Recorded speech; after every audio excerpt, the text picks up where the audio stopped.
अगर हम एक पल के लिए अपनी आंखें बंद करें और उस दौर की कल्पना करें, जब इंसान के पास ना तो पक्के मकान थे, ना बिजली थी और ना ही कोई हथियार थे। एक खौफनाक अंधेरा है और एक आदि मानव किसी ठंडी गुफा के अंदर दुबका बैठा है। हाँ, और उसकी सबसे बड़ी कामयाबी उस वक्त सिर्फ इतनी है कि उसने गुफा के दरवाजे पर एक भारी चट्टान खिसका दी है ताकि कोई जंगली जानवर अंदर आकर उसे जिंदा ना खा जाए। बिल्कुल। और अब जरा सोचिए, उस गुफा में छिपने वाले डरे हुए इंसान से लेकर आज के एयर कंडीशन कमरों में बैठकर वोट डालने वाले नागरिक तक का सफर, मतलब ये सफर कैसा रहा होगा? हम लोग अक्सर यही सोचते हैं ना कि आज की हमारी ये डेमोक्रेटिक या लोकतांत्रिक व्यवस्था ह्यूमन एवोल्यूशन का पीक है, लेकिन क्या सच में ऐसा है? ये शुरुआत वाकई बहुत विचारणीय है। आज की इस गहरी चर्चा यानी इस डीप डाइव का मुख्य फोकस यही है। हम आज मानव सभ्यता के इसी विकास, शासन प्रणालियों के हिस्ट्री और उस सिस्टम की असलियत पर बात करने वाले हैं जिसे आज हम बहुत गर्व से आधुनिक लोकतंत्र कहते हैं। तो आज हमारे पास सोर्स मटेरियल क्या है? आज हम जिस सोर्स का विश्लेषण कर रहे हैं वो है श्री PR सरकार द्वारा 17 अप्रैल 1988 को कलकत्ता में दिया गया एक बहुत ही विस्तारित लेक्चर। इसका टाइटल है प्रोट इन अ नटशेल पार्ट 14।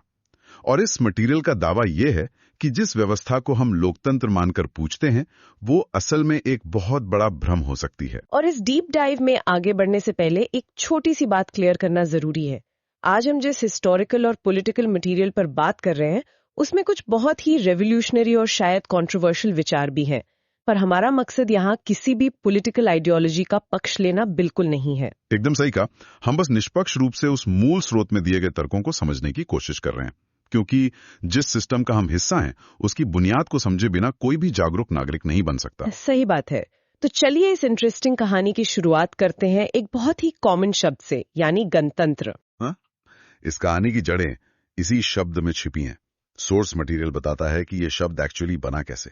ये संस्कृत के मूल अक्षरों गण, तंत्र, ट्रे और दा से मिलकर बना है। इसमें जो तंत्र शब्द है उसका आम अर्थ हम मानते हैं किसी काम को कंट्रोल्ड और सिस्टमैटिक तरीके से चलाना, लेकिन इसका एक और बड़ा अर्थ है, यानी जड़ता या नीरसता के बंधनों से मुक्ति। एक सेकंड रुको यहाँ पर। जब भी हम रोजमर्रा की जिंदगी में तंत्र शब्द सुनते हैं तो दिमाग में कोई तंत्र मंत्र या किसी मिस्टीरियस अनुष्ठान की इमेज आती है। इस अजीब से शब्द का पॉलिटिक्स या डेमोक्रेसी से क्या कनेक्शन हो सकता है? ये कंफ्यूजन बहुत नेचुरली आता है क्योंकि वक्त के साथ वर्ड्स की मीनिंग बदल जाते हैं। लेकिन अगर हम इसके मूल अर्थ पर ध्यान दें, यानी मुक्ति या आजादी, तो पिक्चर क्लियर हो जाती है। जब हम गणतंत्र यानी जनता के साथ तंत्र को जोड़ते हैं तो गणतंत्र का मतलब बनता है जनता के चुने हुए रिप्रेजेंटेटिव्स के जरिए पूरी जनता को अज्ञानता और जड़ता से आजाद करना। अच्छा, तो ये लैंग्वेज का एवोल्यूशन उस वक्त के सोसाइटी के मेंटल एवोल्यूशन को दिखाता है, लेकिन अज्ञानता और डर से आजादी की ये जरूरत शुरू कहाँ से हुई? वही गुफा वाले दौर से? बिल्कुल वहीं से। सोर्स बताता है कि आग की खोज से पहले इंसान की लाइफ सिर्फ और सिर्फ डर में बीत रही थी। अगर आप अर्ली ह्यूमंस की फिजिकल बॉडी को देखें तो वो बाकी वाइल्ड एनिमल्स के कंपैरिजन में काफी कमजोर थे। हाँ, जैसे चीते या भालू के पास फाड़ खाने वाले तेज नाखून थे, शेर के पास नुकीले दांत थे। इंसान के पास तो ऐसा कुछ नहीं था। एग्जैक्टली। फिजिकल स्ट्रेंथ में नेचर ने इंसान को बहुत पीछे रखा था, लेकिन इस वीकनेस को बैलेंस किया एक दूसरी चीज ने, यानी उसकी बुद्धि, दिमाग। भले ही वो आज जैसा डेवलप नहीं था, पर इतना जरूर था कि वो अपनी जान बचा सके। अगर हम इसको आज के कॉन्टेक्स्ट में देखें, जैसे मान लीजिए किसी दिन सुबह उठें और इंटरनेट बंद हो, फोन काम ना कर रहा हो, हम कितना हेल्पलेस महसूस करते हैं। अब उस आदि मानव के हेल्पलेसनेस को इमेजिन कीजिए जिसके पास ना आग है, ना वेपन्स और बाहर जानलेवा जानवर है। इस हेल्पलेसनेस ने ही उसे सोल्यूशन निकालने पर मजबूर किया होगा। जरूरत ही आविष्कार की जननी है। इसी असहाय स्थिति ने सिविलाइजेशन का पहला स्टेप रखवाया। प्यास बुझाने के लिए उन्होंने नदियों और झरनों के पास रहना शुरू किया, पर वहां खुले में वो आसान शिकार थे, तो उन्होंने अपना चैलेंज एक्सेप्ट किया और स्ट्रैटेजी बदली। तो उन्होंने शिफ्ट करना शुरू किया होगा। कहां गए वो लोग? वो बड़ी चट्टानों और गहरी घाटियों में बसने लगे जहां पीछे से हमले का खतरा ना हो, और फिर अपनी बुद्धि का बेस्ट यूज करते हुए पेड़ों की ऊंची डालियों पर लकड़ियों और घास से घर बनाए। ये उनका नेचर के खिलाफ पहला डिफेंस मैकेनिज्म था। वहां से कहानी सिर्फ सर्वाइवल पर नहीं रुकी होगी। जब लोग पेड़ों और घाटियों में सेफ फील करने लगे तो आबादी तो बढ़ी होगी, पर जगह तो लिमिटेड थी ना। हाँ, और यहीं से ग्रुप्स के बीच कब्जे की जंग शुरू हुई। दिलचस्प बात यह है कि सोर्स के अनुसार उस वक्त उनके पास लड़ने के लिए कोई तलवार, भाले या पत्थर के शार्प वेपन्स नहीं थे। उनके पास हथियार के नाम पर थे सिर्फ उनके अपने दांत और नाखून। ओ वाओ, तो यहाँ से वो इडियम आया है क्या, to fight tooth and nail. हम आज भी बोलते हैं ना कि उसने टूथ एंड नेल फाइट किया अपनी पोस्ट बचाने के लिए। एकदम सही। ये इडियम सीधा आदि मानव के उसी स्ट्रगल से आया है। स्रोत में एक कमाल का हिस्टोरिकल फैक्ट है कि सदियों पहले ब्रिटेन और आइबेरिया के बीच एक डिप्लोमेटिक ट्रीटी हुई थी और उसमें परमानेंटली ये फ्रेज लिखा गया था कि वो जरूरत पड़ने पर एक दूसरे की टूथ एंड नेल मदद करेंगे। ये सच में हैरान करने वाला है कि कहाँ गुफा का स्ट्रगल और कहाँ मॉडर्न डिप्लोमेसी। पर जब इन घाटियों में ये खूनी संघर्ष बढ़ा तो ग्रुप साइज मैटर करने लगा होगा। जिसके पास लोग ज्यादा उसकी जीत पक्की। तो नंबर्स बढ़ाने के लिए उन्होंने क्या किया? वो दूसरे ग्रुप्स की महिलाओं का अपहरण करने लगे ताकि उनके कबीले में बच्चों का जन्म ज्यादा हो। और इसी कंपटीशन ने समाज के पूरे स्ट्रक्चर को बदल दिया और ग्रुप मदर्स का दौर शुरू किया। ग्रुप मदर्स यानी महिलाओं के पास पावर आ गई थी। हाँ, क्योंकि महिलाएं आबादी बढ़ा सकती थीं, वो जल्दी ही सेंटर ऑफ पावर बन गई। उनका रोल मधुमक्खी के छत्ते में रानी मधुमक्खी जैसा हो गया था। समाज मैट्रियार्कल यानी मात्र सत्तात्मक हो गया था। और उसी दौर में फैलिक वर्शिप यानी लिंग पूजा की भी शुरुआत हुई। रुको, मुझे लगता था फैलिक वर्शिप किसी डीप स्पिरिचुअल या रिलीजियस फेथ का हिस्सा होगी। इसका स्पिरिचुअलिटी से कनेक्शन नहीं था क्या? सोर्स कहते कि बिल्कुल नहीं। इसका रीजन प्योरली साइकोलॉजिकल और एग्जिस्टेंशियल था। अर्ली ह्यूमंस रिप्रोडक्शन के कॉम्प्लेक्स साइंस को नहीं समझते थे, पर उन्हें यह क्लियर था कि नंबर्स कैसे बढ़ रहे हैं, तो ये प्योरली उनकी ताकत बढ़ाने का एक प्रतीक बन गया। अच्छा, तो यहाँ तक सोसाइटी विमेन लेड है, ग्रुप मदर्स पावरफुल है, पर आज की हिस्ट्री देखें तो पता चलता है कि राजा आ गए, किंगडम्स बन गए और महिलाएं जीते हुए मर्दों की प्रॉपर्टी बन गई। मैं समझ नहीं पा रही कि मैट्रियार्कल ढांचा इतनी जल्दी पेट्रियार्कल यानी पितृसत्तात्मक राजतंत्र में स्विच कैसे कर गया? क्या सिर्फ फिजिकल स्ट्रेंथ की वजह से? ये सिर्फ फिजिकल स्ट्रेंथ की बात नहीं थी, बल्कि वॉर की नेचर बदल चुकी थी। जब कबीले बड़े हो गए तो युद्ध सिर्फ एक पेड़ या गुफा पर कब्जे का नहीं रहा। बड़े एरियाज को कंट्रोल करने के लिए स्ट्रैटेजी, वायलेंस और क्रूरल्टी चाहिए थी। तो जो लोग लड़ाई में आगे थे उन्होंने पावर ले ली। एग्जैक्टली। जिन्होंने कबीलों को जीत दिलाई उन्होंने प्रैक्टिकली कंट्रोल ले लिया। इसे सोर्स ने क्षत्रिय युग कहा है। इन पावरफुल योद्धाओं ने महिलाओं से ग्रुप मदर का स्टेटस छीन लिया और सारी पावर अपने हाथ में सेंट्रलाइज कर ली। यहीं से राजतंत्र की शुरुआत हुई। लेकिन एक राजा अकेले तो इतना बड़ा टेरिटरी कंट्रोल नहीं कर सकता। उसे मिनिस्टर्स या एडवाइजर्स तो लगते ही होंगे। बिल्कुल, और वहीं से आती है एडवाइजरी काउंसिल। लेकिन राजा और सलाहकारों के बीच पावर का गेम कभी स्टेबल नहीं रहा। सोर्स में इंग्लैंड के दो बड़े सटीक एग्जाम्पल्स हैं जो इस सेंट्रलाइजेशन और डिसेंट्रलाइजेशन के स्ट्रगल को दिखाते हैं। एक एग्जाम्पल तो किंग हेनरी आठवें का था ना। वो शायद इतना बड़ा डिक्टेटर था कि अगर उसके एडवाइजर्स उसकी बात नहीं मानते थे तो वो उन्हें तुरंत फायर करके नए लोग ले आता था। हाँ, वहां पूरी पावर राजा की मुट्ठी में थी। लेकिन इसके बिल्कुल ऑपोजिट था किंग जॉन का टाइम। उनके वक्त में हालात पलट गए। एडवाइजरी काउंसिल इतनी पावरफुल हो गई कि उन्होंने राजा की पावर्स को ही लिमिट कर दिया। राजा को उनकी बातें माननी पड़ती थी। तो ये जो खिंचतान थी पावर की, कभी राजा के पास तो कभी काउंसिल के पास, इसी से शायद राजतंत्र का पतन हुआ होगा, है ना? और फिर रिपब्लिक्स यानी गणराज्यों का जन्म हुआ होगा। सही पकड़ा। जब लोग इस मनमानी से थक गए तो एक नए सिस्टम की डिमांड हुई। और सोर्स बताता है कि दुनिया का पहला गणराज्य किसी वेस्टर्न कंट्री में नहीं, बल्कि यहाँ करीब 2500 साल पहले वैशाली के लिच्छावियों ने बनाया था। ओह, वैशाली के लिच्छावी। तो वहां उनका स्ट्रक्चर कैसा था? उन्होंने राजतंत्र को उखाड़ फेंका और जो रिपब्लिक बनाया उसमें उनके रिप्रेजेंटेटिव्स को लिच्छावी कहा जाता था। और उनकी जो एग्जीक्यूटिव बॉडी थी उसे महालिच्छावी कहते थे, जो प्रॉपर इलेक्शन के थ्रू चुने जाते थे। सुनकर कितना परफेक्ट लगता है ना। ये तो एग्जैक्टली वही डेफिनेशन है जिसे हम आज मॉडर्न डेमोक्रेसी मानते हैं। Rule of the people, by the people, for the people. मतलब इतने खूनी कॉन्फ्लिक्ट्स के बाद हमने फाइनली एक फेयर सिस्टम ढूंढ ही लिया। और यहीं पर इस डीप डाइव का सबसे बड़ा प्लॉट ट्विस्ट आता है। पीआर सरकार का क्लियर मानना है कि जिस सिस्टम को देखकर हम इतने खुश हो रहे हैं वो आधुनिक लोकतंत्र कई मायनों में एक बहुत बड़ा भ्रम है, एक इल्यूजन है। वेट, भ्रम कैसे हो सकता है?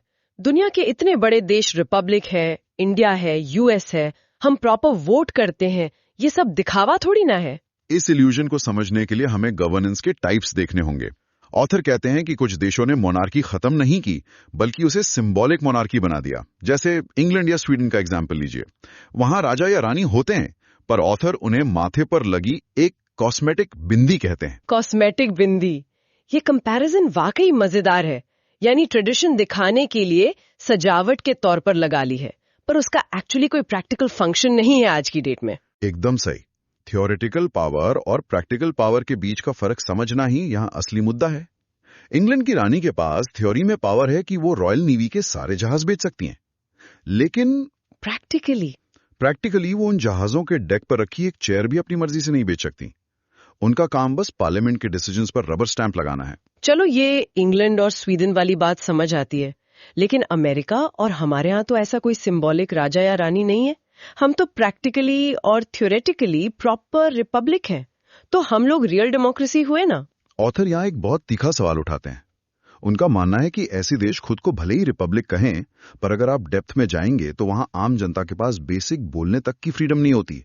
पुलिस और इंटेलिजेंस एजेंसीज लगातार लोगों को मॉनिटर करती हैं। तो उनके हिसाब से ये लोग डेमोक्रेसी नहीं है, फिर क्या है? उनके अनुसार ये लोग एक्चुअली ग्रुप गवर्न्ड स्टेट्स हैं, यानी पावर किसी एक स्पेशल ग्रुप, पॉलिटिकल पार्टी या फैक्शन के हाथ में लॉक हो गई है। पर लोग वोट करके उन्हें पावर से हटा क्यों नहीं देते? इलेक्शंस होते ही हैं रेगुलर इंटरवल्स पर। क्योंकि वो प्रोसेस प्रैक्टिकली फेयर होती ही नहीं है। सोर्स कहता है कि इन सिस्टम्स में इलेक्शन फिक्सिंग, वोट रिगिंग और फोर्स का यूज बहुत कॉमन है। ये सब इसलिए होता है ताकि कोई अपोजिंग आइडिया कभी पावर में ना आ सके। और इस पर ऑथर का एक बड़ा ही व्यंग्यात्मक, बहुत ही शार्प एनालॉजी है। कैसी एनालॉजी? उन्होंने कहा है कि ऐसे करप्ट नेताओं का खुद को डेमोक्रेटिक क्लेम करना वैसा ही है जैसे कोई अपने चेहरे पर काला कोयला मार ले। अच्छा, काला कोयला, और फिर उसके ऊपर ढेर सारा सफेद टैल्कम पाउडर लगाकर दुनिया से कहे कि देखो मेरा चेहरा कितना गोरा है। बिल्कुल, ये टैल्कम पाउडर वाला रूपक एकदम पॉइंट पर है। डेमोक्रेसी का ये सफेद पाउडर बस उस डिक्टेटरशिप और कंट्रोल वाले काले कोयले को छुपाने का काम कर रहा है जो सिस्टम की जड़ों में है। अगर मैं इसको एक एग्जाम्पल से सोचूं, तो ये तो वैसा हुआ ना कि हम एक बोर्ड गेम खेल रहे हैं और मुझे लग रहा है गेम कंप्लीटली फेयर है क्योंकि डाइस मेरे हाथ में है, पर एक्चुअली रूल्स गेम के स्टार्ट होने से पहले ही ऐसे बना दिए गए थे कि जीतेगा हमेशा वही जिसने बोर्ड बनाया है। ये एनालॉजी परफेक्टली फिट बैठती है यहाँ। जब वोटिंग बस एक मैकेनिकल एक्सरसाइज बनकर रह जाए और जनता की असली आवाज गायब हो जाए तो उसे डेमोक्रेसी नहीं कहते हैं। और यहीं से ऑथर एक कॉन्सेप्ट इंट्रोड्यूस करते हैं जिसे उन्होंने डीमोक्रेसी यानी राक्षसी तंत्र कहा है। डीमोक्रेसी, ये शब्द सुनने में ही काफी डार्क लगता है।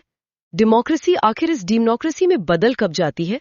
इसका ट्रांजिशन पॉइंट क्या है? इसका कनेक्शन पब्लिक की अवेयरनेस से है। जब वोटर्स के अंदर पॉलिटिकल कॉन्शियसनेस डेवलप नहीं होती तब ये होता है।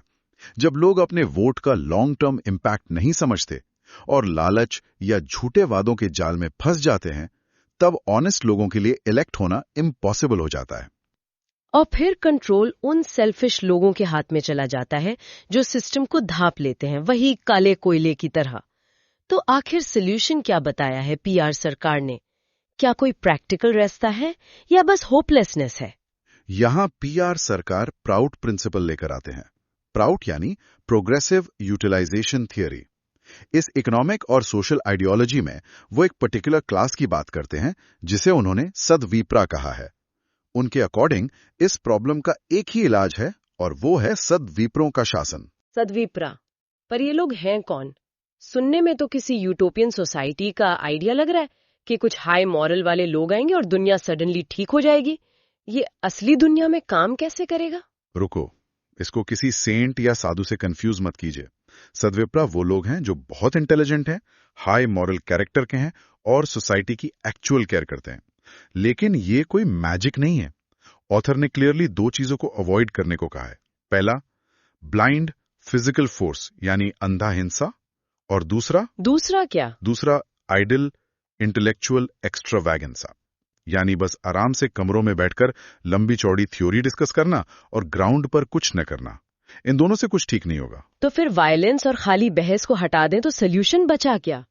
ये सदविप्रा इस करप्ट टैल्कम पाउडर वाले सिस्टम को बदलेंगे कैसे? प्रूट प्रिंसिपल्स के सिस्टमैटिक और रैशनल एप्लीकेशन से, और इसको लीड करेंगे सोसाइटी के वैनगार्ड यानी समाज के अग्रदूत। सोर्स कहता है कि इन वैनगार्ड लोगों का सबसे बड़ा फर्ज है जनता के पास जाना और उन्हें सोसाइटी की रियल करप्ट पिक्चर दिखाना। मास कॉन्शियसनेस को जगाना ही आखिरी और सबसे बड़ा हथियार है। यानी जब तक जनता को कोयला नहीं दिखेगा, वो पाउडर पर भरोसा करती रहेगी, और अवेयरनेस लाना ही सबसे बड़ी क्रांति है। ये सोचने वाली बात है। अगर हम इस पूरे डिस्कशन को अब समराइज करें, हमने देखा इंसान उस डर भरी गुफा से बाहर निकला, सर्वाइवल के लिए ग्रुप मदर्स को लीडर बनाया। हाँ, फिर फिजिकल फोर्स और वॉर्स के चलते पावर किंग्स के पास आई, जहां राजतंत्र का एक्सट्रीम हमने देखा, और फिर लिच्छवियों के रूप में पहला गणराज्य देखा। और सबसे बड़ा टेक अवे ये रहा कि आज की डेट में जो हमारी एडवांस डेमोक्रेसी है, वो शायद एक सिंबॉलिक बिंदी या तालकम पाउडर से ज्यादा कुछ नहीं है, और पॉलिटिकल कॉन्शियसनेस की कमी से वो एक डीमोक्रेसी बन चुकी है, जिसे सिर्फ अवेकेंड मासेस ही ठीक कर सकते हैं। बिल्कुल। ये चर्चा हमें सिखाता है कि जिस सिस्टम में हम पैदा हुए हैं, उसे ब्लाइंडली परफेक्ट मान लेना कितना डेंजरस हो सकता है। हमें हर उस चीज पर सवाल उठाना चाहिए जो आउटवर्डली परफेक्ट दिखती है। एकदम सही। हमें इमारत के शाइनी शीशे देखकर खुश नहीं होना है, उसकी फाउंडेशन चेक करनी है। अब जाते जाते हमारे सुनने वालों के लिए एक बहुत बड़ा सवाल है।